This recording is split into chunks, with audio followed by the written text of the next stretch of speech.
Mes bien-aimés, je suis ravi de vous revoir. Ça faisait un moment quand même, j'avoue. Mais le Seigneur fait grâce. Nous sommes toujours là, en bonne santé. Nous gardons la foi. J'ai choisi de vous parler aujourd'hui d'un sujet important qui est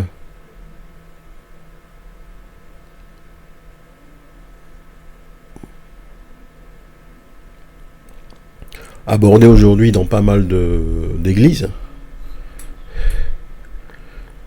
Même si je pense que réellement c'est un sujet qui n'est pas important pour l'église de Christ, mais qu'il faille aborder, tant il mène certains croyants non affermis dans la voie de perdition et donne droit à des dérives qu'on observe aujourd'hui dans beaucoup d'églises à travers le monde.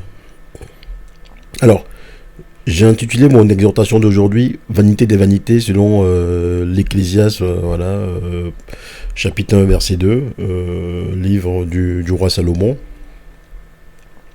Parce que j'ai été interloqué lorsqu'un soi-disant pasteur, s'adressant à une foule de fidèles acquis à sa cause, affirma sans embâche que ce passage biblique, à savoir « Vanité des vanités », était selon lui la parole favorite de l'hymne à la pauvreté.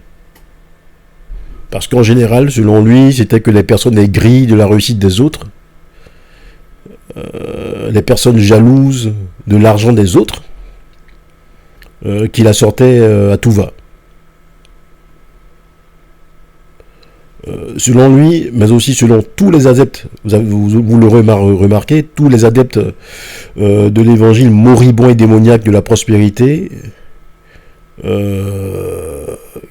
qui a pignon sur rue aujourd'hui,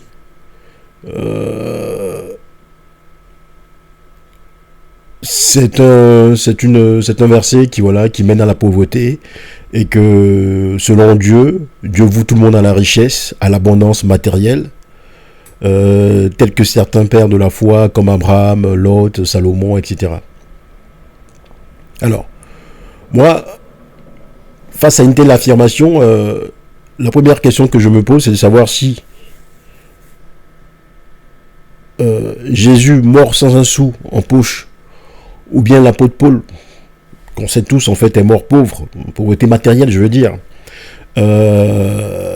célibataire et sans enfant, ou bien encore même les apôtres, Pierre, Jacques, Jean, on se souvient bien dans des apôtres qui avaient tout vendu, qui avaient vendu tous leurs biens, voilà, qui s'étaient dépouillés de toute leur richesse en fait matérielle.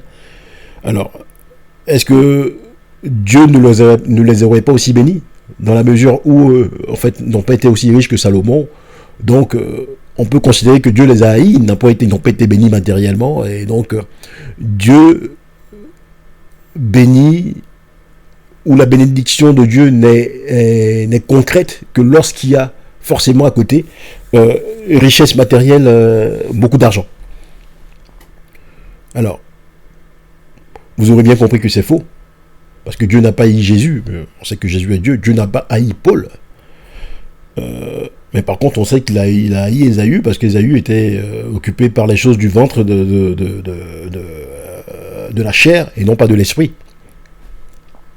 À y réfléchir profondément sur la question de Salomon, parce que vous allez voir que beaucoup de prophètes, beaucoup de soi-disant prophètes, beaucoup de pasteurs de cette église, de l'évangile de prospérité, aiment utiliser cet argument-là. Voilà, Seigneur a rendu riche Salomon, riche vraiment comme Crésus, était le roi le plus riche de son temps.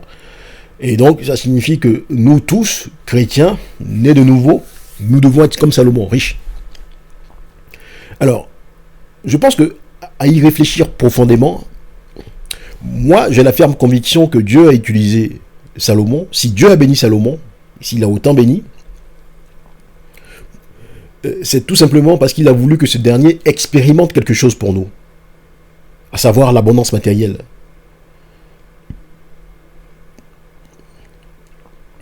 C'est comme si vous avez quelque chose en fait dans une chambre, il y a tout un village qui veut rentrer par curiosité pour voir comment c'est. Et le chef du village dit, non, vous n'allez pas tous entrer, il y a un qui va rentrer, qui va voir tout ce qui se passe à l'intérieur de cette chambre-là, et qui ressortira et qui dira aux autres. C'est ce qui s'est passé, personnellement, avec Salomon. C'est ce que je pense. Dieu a permis à Salomon d'être riche, pour qu'il expérimente la richesse avec la sagesse au préalable qu'il lui a donnée, pour nous montrer que simplement, tout est dérisoire. Et Salomon le dit d'ailleurs plusieurs fois, des dizaines, des vingtaines de fois, que si vous lisez bien l'Ecclésiaste, tout est dérisoire, c'est ce qu'il le dit. Tout est dérisoire, il le reprend en fait à maintes reprises dans le livre de l'Ecclésiaste pour nous montrer que la richesse matérielle, même abondante qu'elle soit, ne sert de rien. Tout est dérisoire. Nul ne peut obtenir son salut, c'est-à-dire le salut de son âme, par l'importance de son compte bancaire. Si vous voulez, on peut le lire, on peut lire ce passage de Salomon, Ecclésiaste 2, versets 4 à 12. On va le lire et vous allez voir que un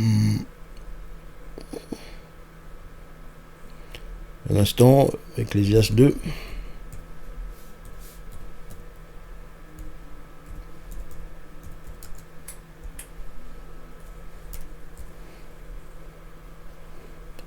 Versets 4 à 12.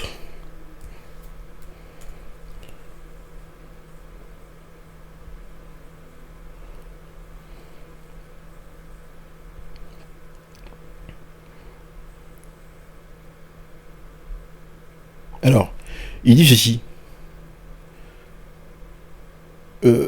J'exécutais de grands ouvrages, je me bâtis des maisons, je me plantais des vignes, je me fis des jardins et des vergers, et j'y plantais des arbres à fruits de toute espèce. Je me créai des étangs pour arroser la forêt, où croissent les arbres. J'achetai des serviteurs et des servantes. J'eus leurs enfants dans la maison, et j'eus leurs enfants nés dans la maison. Je possédais des troupeaux de bœufs et de brebis, plus que tous ceux qui étaient avant moi dans Jérusalem. Je ramassai de l'argent et de l'or, et les richesses des rois et des provinces, et je me procurai des chanteurs et des chanteuses, et les délices des fils de l'homme, des femmes en grand nombre. Je devins grand, plus grand que tous ceux qui étaient là avant moi dans Jérusalem. Et même ma sagesse demeura avec moi. Tout ce que mes yeux avaient désiré, je ne me suis point privé. Je n'ai refusé à mon cœur aucune joie, car mon cœur prenait plaisir à tout mon travail, et c'est la part qui m'en était revenue. Puis j'ai considéré tous les ouvrages que mes mains avaient faits, et la peine que j'avais prise à les exécuter, et voici, tout est vanité et poursuite du vent. Il n'y a aucun avantage à tirer de ce qu'on fait sous le soleil. Alors, j'ai tourné mes regards vers la sagesse et vers la sottise et la folie, car que fera l'homme qui succédera au roi? Ce qu'on a déjà fait. Vous voyez que il a tout expérimenté. C'est-à-dire que Salomon, moi j'ai une fois essayé comme ça par curiosité de voir un peu, de calculer un peu la fortune avec... c'est un gros... j'ai tablé vraiment large, avec si on prend un taux d'inflation peut-être à 3% par an, etc. Salomon, c'est 1000 ans, environ 1000 ans avant Jésus-Christ. Vous faites le calcul, je suis tombé à l'époque avec tous les talents d'or que la Bible nous disait qu'il recevait de la part d'autres rois, etc. Il avait des chevaux, il avait des terres, etc. Environ 40 milliards de dollars de notre époque. Ben, vous vous rendez compte que 40 milliards de dollars de notre époque, ce que ça pouvait représenter à l'époque de Salomon. Non, c'est pour vous dire qu'il était immensément riche. Et voici quelqu'un qui a expérimenté la richesse en long et en large. C'est-à-dire qu'aucun être humain ici ne peut nous dire, un Bill Gates ou un Elon Musk, ou je sais pas moi, un Bernard Arnault ne pourra nous dire, Salomon il a fait tout ce que ces gens-là pouvaient faire. Il a tout fait. Et à la fin il a vu, caput, c'est zéro. C'est ce qu'il nous dit. Il dit tout est poursuite du vent. Il dit qu'en fait, il n'y a rien. C'est zéro. C'est zéro. Donc pourquoi ces pasteurs s'évertuent-ils à toujours prêcher l'évangile de prospérité, dire aux gens qu'il faut être riche comme Salomon, il faut prospérer, que notre Dieu, il y a quelque part à la Cocody, je sais pas, plateau d'Ocu, qui est l'église là-bas, qui disait carrément que Voilà, votre papa assez fidèle, hein, votre papa, Dieu est riche, donc si vous êtes pauvre, c'est que vous n'êtes pas ses enfants, etc. Donc on peut considérer que l'apôtre Paul n'est pas en fait un enfant de Dieu, n'est pas en fait un serviteur de Dieu.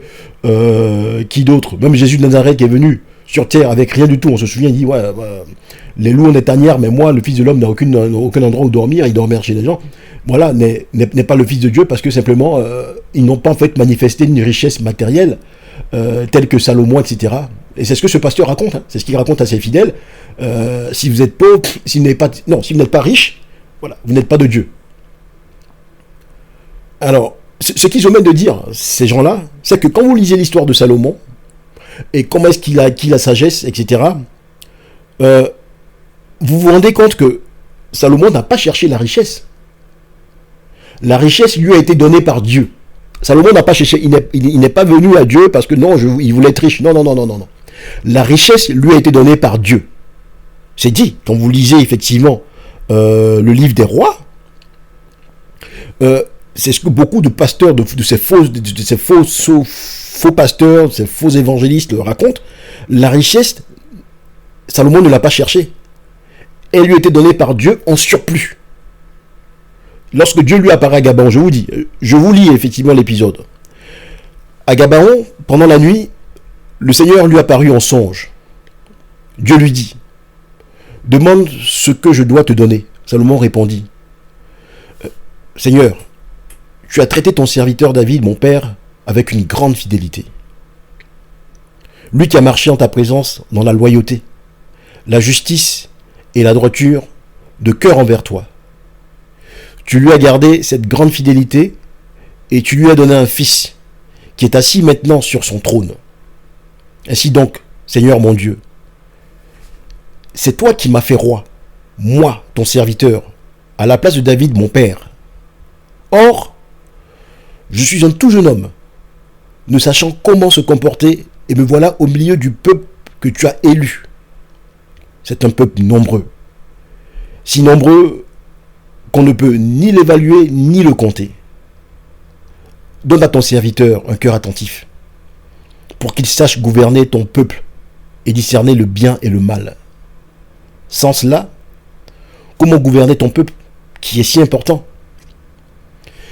Cette demande plut au Seigneur, car Salomon, contrairement à ce qu'aurait fait un grand nombre de personnes dans cette situation, n'a pas choisi l'argent, ni la gloire ou la puissance, mais bien la sagesse et le discernement. Le Seigneur lui dit alors, « Puisque c'est cela que tu as demandé, et non pas de longs jours, ni la richesse, ni la mort de tes ennemis, mais puisque tu as demandé le discernement, l'art d'être attentif et de gouverner, je fais ce que tu as demandé. Je te donne un cœur intelligent et sage, tel que personne n'en a eu avant toi et que personne n'en aura après toi. De plus, je te donne même ce que tu n'as pas demandé. Vous voyez? De plus, Seigneur ajoute, je te donne même ce que tu n'as pas demandé. La richesse et la gloire, si bien que pendant toute ta vie, tu n'auras pas d'égal parmi les rois. Et si tu suis mes chemins, en gardant mes décrets et mes commandements, comme l'a fait David ton père, je t'accorderai de longs jours. Ce témoignage explique la puissance et la richesse dont jouira en fait la cité de Gabaon pendant les temps bibliques. C'était une cité qui était à la fois réputée pour son commerce. Il y avait énormément d'argent, beaucoup de peuples, beaucoup de grands commerçants passaient par là. Il y a du brassage culturel, etc. Une sorte de Singapour, je ne sais pas comment vous dire, voilà, de City ou voilà, bon voilà, essayez de voir vous-même. Il y avait un marché prospère où il y avait de nombreux biens qui s'échangeaient, notamment une importante production viticole, beaucoup de vin, voilà, à Gabaon. Et il y a une prospérité, cette prospérité en fait a témoigné voilà quoi, de l'amour que Dieu avait pour cette cité-là. Et jusqu'à présent, il y a des fouilles archéologiques dans cet endroit-là ont montré qu'il y avait des caves qui avaient été creusées même à même la roche et de multiples en fait amphores dégagées quoi lors des fouilles. Donc vous voyez un peu.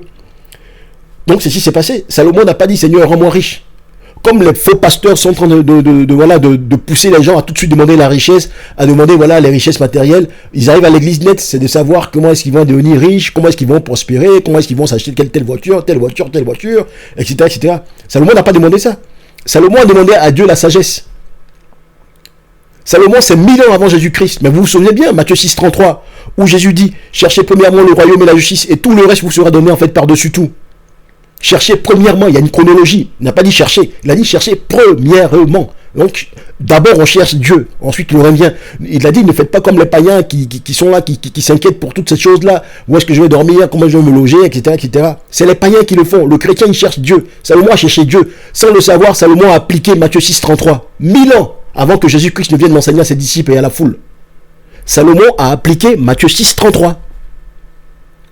Donc vous, qu'est-ce qui vous empêche de l'appliquer et que de suivre en fait ces faux pasteurs, ces loups déguisés en brebis qui vous racontent n'importe quoi? Salomon n'a pas demandé en fait à devenir riche. Dieu lui a donné un surplus. Et voici le secret qui se passe dans cette prière-là, dans Matthieu 6, 33 et dans la prière de Salomon. Priez intelligemment. Priez intelligemment. Salomon a touché le cœur de Dieu.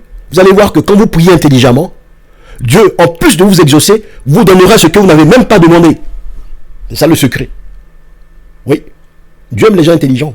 Il aime les gens sages. Si vous priez intelligemment et que vous savez toucher le cœur de Dieu, en plus de vous exaucer, il vous donnera ce que vous n'avez même pas demandé. C'est ce qu'il a fait à Salomon. Il le dit, la Bible le dit. La Bible, c'est la parole de Dieu. De plus, je te donne même ce que tu n'as pas demandé. C'est Dieu qui lui dit. Parce que tu m'as touché. On dit la prière plus beaucoup à Dieu. Parce qu'il a touché Dieu. Dieu lui donne ce qu'il n'a même pas demandé. Retenez bien ceci. De plus, je te donne même ce que tu n'as pas demandé. Oui. Pourquoi? Parce que Salomon a cherché le royaume et la justice. À l'époque, pour Salomon, le royaume et la justice, c'était de savoir s'occuper du peuple de Dieu. Gérer le peuple rebelle d'Israël qui avait fatigué tout le monde, de Moïse à Josué, etc., etc. Même Dieu. Il n'a pas dit à Seigneur, ah ouais, donne-moi toutes les femmes de la terre. Mais Seigneur, donne-moi toutes les richesses de la terre. Non, non. Seigneur, donne-moi la sagesse pour gérer ton peuple là. Ils sont nombreux et je veux te faire plaisir. Je veux que tu dises Salomon mon serviteur, comme tu as dit David mon serviteur. Et pour cela, donne-moi la sagesse. Dieu, en plus de lui donner la sagesse, lui a donné tout le reste qui va avec. Et c'est comme ça que Salomon est devenu riche. Vous voyez que, contrairement à ce que ces faux pasteurs vous expliquent, la richesse, réellement, c'est Dieu qui la donne. C'est lui qui l'a donné à Abraham, c'est lui qui l'a donné à Lot, c'est lui qui l'a donné à David, c'est lui qui l'a donné à Joseph, c'est lui qui la donne. Ce n'est pas l'homme qui cherche. Vous voyez un peu? Il y a un sens dans lequel il faut aller, il y a un sens dans lequel il ne faut pas aller. Le sens dans lequel il faut aller, c'est qu'il faut rechercher les choses spirituelles, il faut rechercher Dieu, et tout le reste va avec. Mais par contre, le sens qui est inspiré ou qui est indiqué par ces faux hommes de Dieu, ces faux pasteurs, c'est que l'homme doit aller à la richesse, l'homme doit chercher. Mais c'est faux, c'est pas ça. C'est que l'homme doit chercher Dieu pour ça. Ils vont s'asseoir dans les églises comme si Dieu était un marabout. Mais Dieu n'est pas marabout. Dieu, il y a une chose qu'il veut. C'est le salut de vos âmes.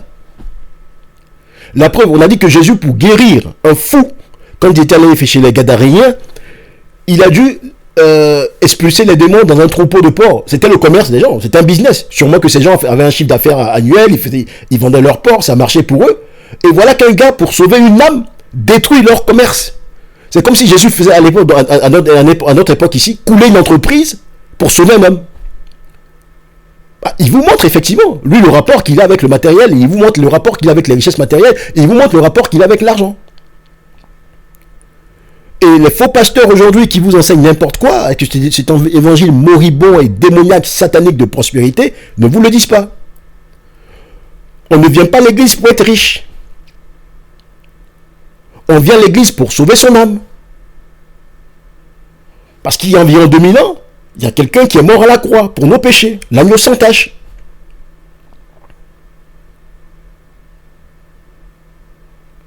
Et cette personne nous indique comment il faut prier. Il nous indique le secret. Salomon vous révèle le secret. Il n'a jamais cherché la richesse matérielle. C'est Dieu qui lui a donné. C'est Dieu qui lui a donné.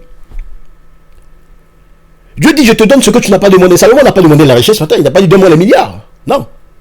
Il a dit, aide-moi à gérer ton peuple. Donne-moi la sagesse.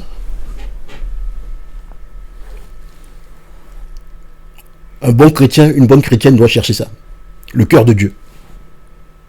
On ne doit pas chercher la main de Dieu, on doit chercher le cœur de Dieu. Après, tout le reste, ça vient après. L'apôtre Paul nous met en garde, mes bien-aimés. L'apôtre Paul nous met en garde sur les choses terrestres. Il a des paroles assez dures. Quand il dit, si c'est dans cette vie, en 1 Corinthiens 15, verset 19, si c'est dans cette vie seulement que nous espérons en Christ, nous sommes les plus malheureux de tous les hommes. Ben, c'est la vérité. Si c'est pour être riche que tu es allé à l'église, mais même un païen mieux que toi. Un païen mieux que toi, parce que lui, au moins, il ne connaît pas Dieu, il cherche son argent, puis bon, là, c'est fini, il veut être riche, bon, voilà. Mais toi, tu te rends compte? Quelqu'un est mort à la croix pour toi, pour tes péchés, pour que tu sois sauvé. Mais toi, tu viens, tu pervertis ce message-là dans ton esprit, avec ton orgueil, ta vanité, en essayant de gagner le monde. Et par contre, le salut de ton âme, non, tu le mets de côté. À quoi sert-il de gagner son âme et de gagner le monde si on perd son âme? La parole du Christ, hein, en Matthieu. Si c'est pour devenir riche, mes bien-aimés, que vous êtes à l'église, vous n'avez malheureusement rien compris de l'évangile. Hein. Rien compris à l'évangile. Jésus-Christ Nazareth, l'apôtre Paul, Jean-Baptiste, ils ont tous prêché les choses du ciel. La repentance, Jean-Baptiste, c'était la repentance. La repentance, Paul, le sang de Christ. Aujourd'hui, on ne prêche pas ça dans les églises. La puissance du sang de Christ. La sanctification. La vie de piété qui doit habiter tout chrétien, toute chrétienne. L'amour du prochain. L'amour de ses ennemis. Et non pas l'amour du monde, des richesses matérielles.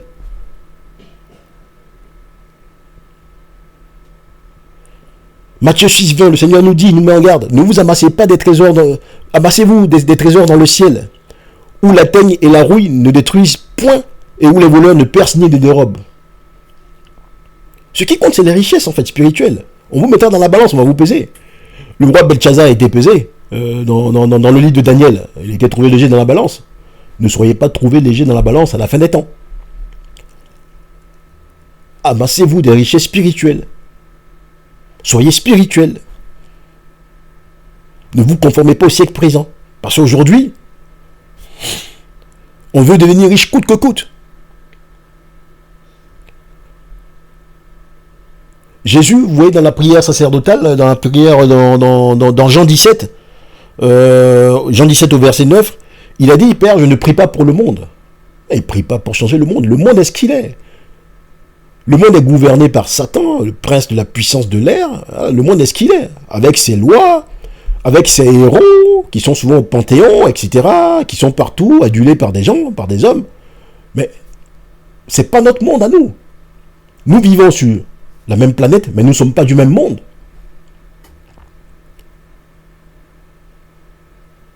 Oui. Jésus dit, je ne prie pas pour le monde. Parce que dans ce monde d'aujourd'hui, l'homme n'a de valeur, non pas pour ce qu'il est, mais pour ce qu'il a. Alors que Salomon nous montre dans l'Ecclésiaste, je vous invite à lire ce livre qui est vraiment puissant, en fait, voilà, qui est vraiment puissant, qui est vraiment, c'est comme s'il est, c'est un livre vraiment, c'est comme s'il avait été écrit aujourd'hui, quoi. Parce que vous le voyez, vous lisez l'Ecclésiaste, c'est pas long, c'est 12 chapitres, en 30 minutes, 40 minutes, vous avez fini de lire en fait tous les chapitres, vous allez voir. Aujourd'hui, la sagesse n'est pas exaltée. C'est la richesse, et Salomon le dit dans l'Ecclésiaste. La richesse n'appartient pas aux plus intelligents. C'est pas les plus intelligents qui sont riches. Hein. C'est pas les plus sages qui sont riches. Il peut y avoir des riches intelligents, mais c'est pas les plus intelligents qui sont riches. Ça n'a rien à voir. Chacun rencontre des opportunités. Que tu sois fort, que tu sois pas fort, il y a des opportunités. Quand tu sais saisir, puis voilà, c'est là, ça s'arrête là. C'est tout. Et on écoute aujourd'hui les plus riches, même s'ils sont pas intelligents, c'est eux qu'on écoute. Vous arrivez dans une famille, il y a un conseil de famille, vous allez remarquer que c'est le gars le plus riche qu'on écoute qui a le dernier mot à la fin. Quand il dit c'est ça, puis voilà. Alors que c'est pas forcément le gars le plus sage, le plus averti. voilà, le plus perspicace. Il dit Salomon, Ecclésiaste 9,15, il y avait une petite ville, avec peu d'hommes en son sein. Un roi puissant marcha sur elle, l'investit, et éleva contre elle de grands renforts. Il s'y trouvait un homme pauvre, mais sage, qui sauva la ville par sa sagesse. Et personne ne s'est souvenu de cet homme pauvre. Et j'ai dit, la sagesse vaut mieux que la force. Cependant, la sagesse du pauvre est méprisée et ses paroles ne sont pas écoutées. Bah oui, c'est ça. Parce que l'être humain a tendance à croire à ce qu'il voit. Vous savez qu'on est tellement en fait frappé par notre matérialité que voilà, c'est difficile pour nous de penser en fait autrement. Quelqu'un est pauvre, ça signifie qu'il a tort. Bah, qu'il ne peut pas être sage. Il est pauvre, il ne peut pas être instruit.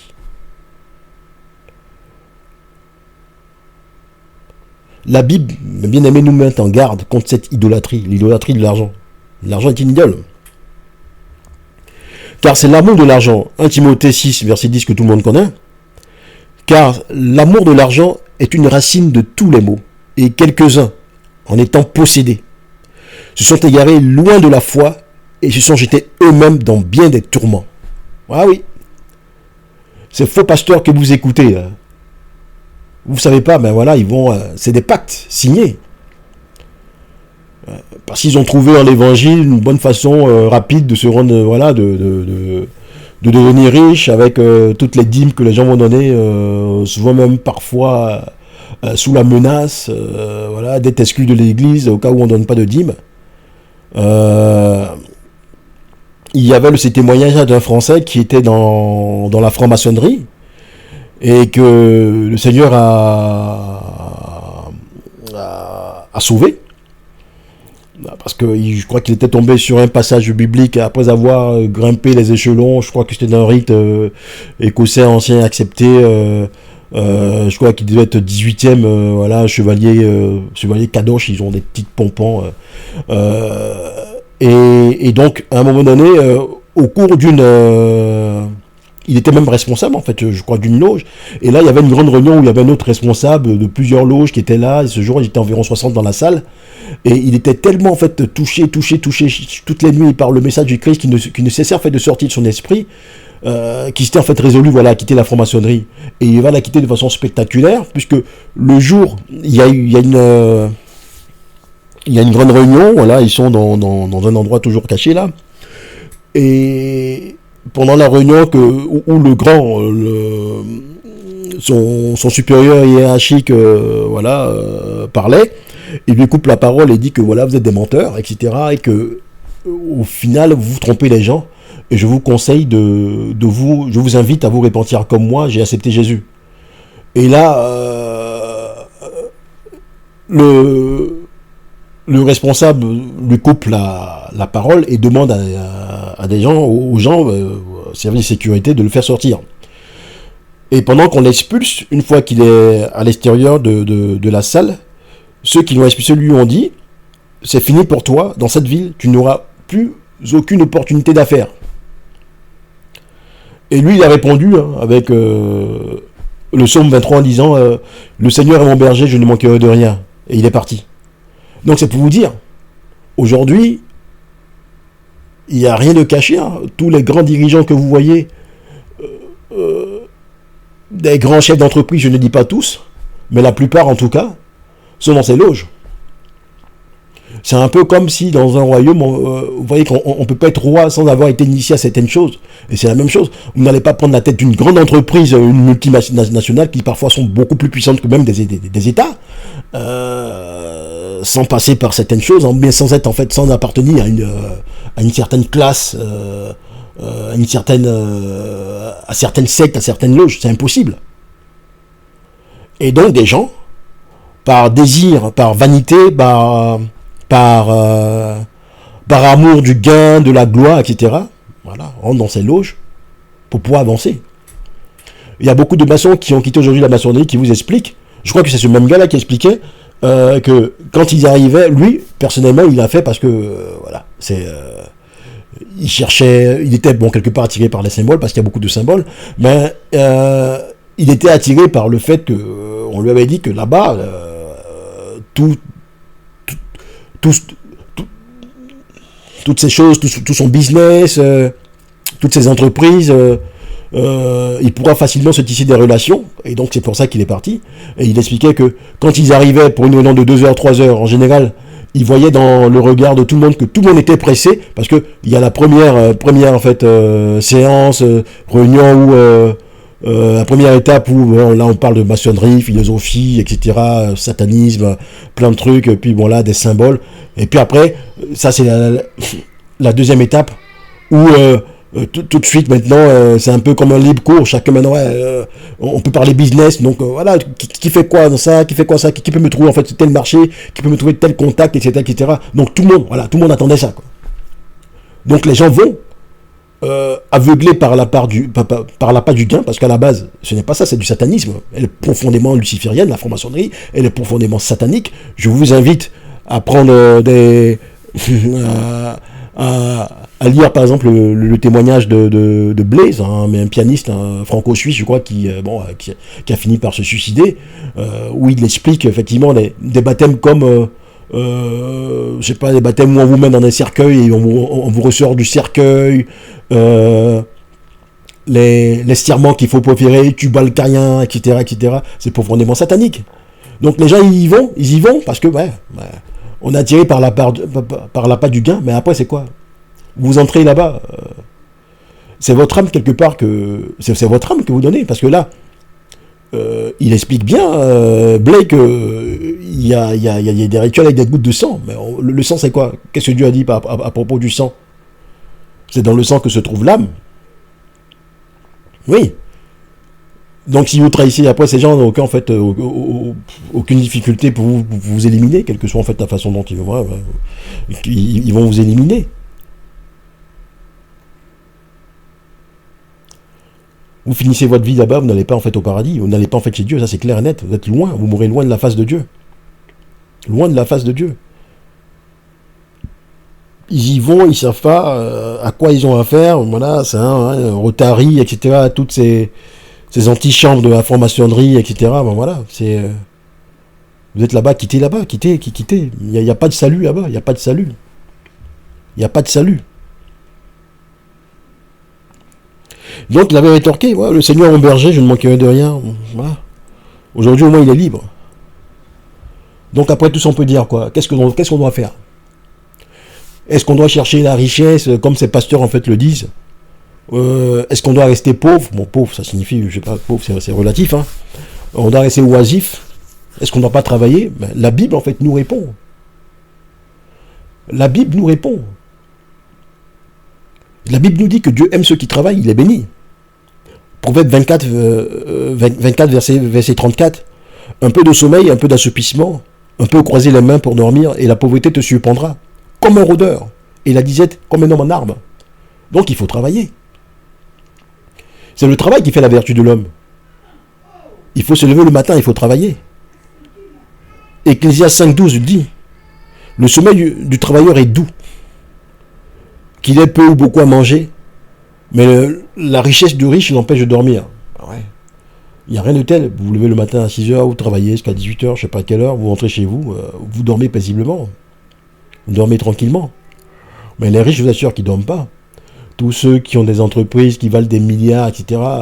Je me souviens bien du témoignage du prince Al-Walid bin Talal Abdulaziz, un prince d'Arabie Saoudite, je crois que 20 milliards de dollars de fortune personnelle. Il disait qu'à chaque fois où il devait se coucher, qu'il voyait sur ses écrans d'ordinateur que la bourse en fait vacillait parce qu'il a beaucoup d'actions, Coca-Cola dans beaucoup d'endroits, il n'était pas content, son sommeil était perturbé.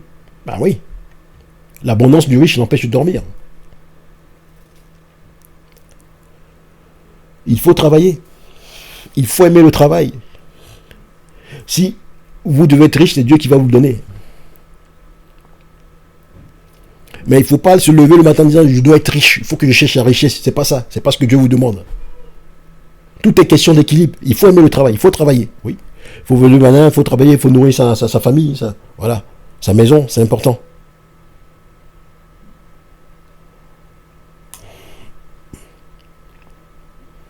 Soigne tes affaires au dehors, mets ton champ en état, puis tu bâtiras ta maison.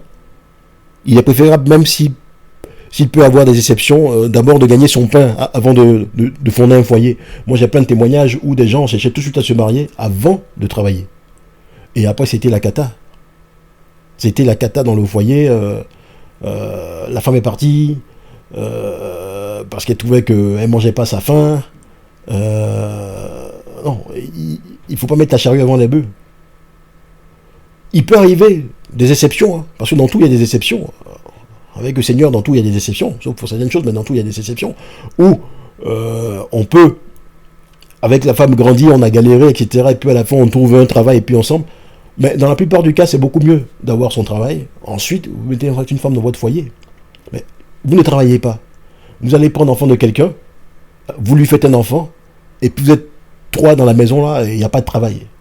Ben, je sais pas, non, c'est pas comme ça qu'on fait. Il faut travailler. Et puis le Seigneur bénit le travail. Il ouvre les portes, on avance. Mais on ne met pas son cœur à chercher la richesse, la prospérité. On ne met pas son cœur en fait à aller à l'église pour dire bon voilà, il faut que je devienne riche. Non, c'est pas comme ça qu'on fait. On ne met pas son cœur sur les choses d'en bas. Ça c'est un commandement premier et c'est le plus grand commandement. Il est dit, Deutéronome 6 verset 5. Tu aimeras le Seigneur Dieu Tout-Puissant de tout ton cœur, de toute ta force et de toute ta pensée. Si donc toi tu es attiré par l'argent, par la richesse, comment peux-tu prétendre aimer Dieu de toute ta force? Parce que là où se trouve ton cœur, là se trouve ton trésor. Ou là où se trouve ton trésor, se trouve ton cœur. Tu as vu un peu? Donc aime Dieu, que Dieu soit ton trésor, et rien d'autre. Si tu étais dans une église où on te prêchait ce genre d'évangile-là, quitte-la. Si tu es dans une église où on te forçait à donner tel montant à la fin du mois, quitte-la.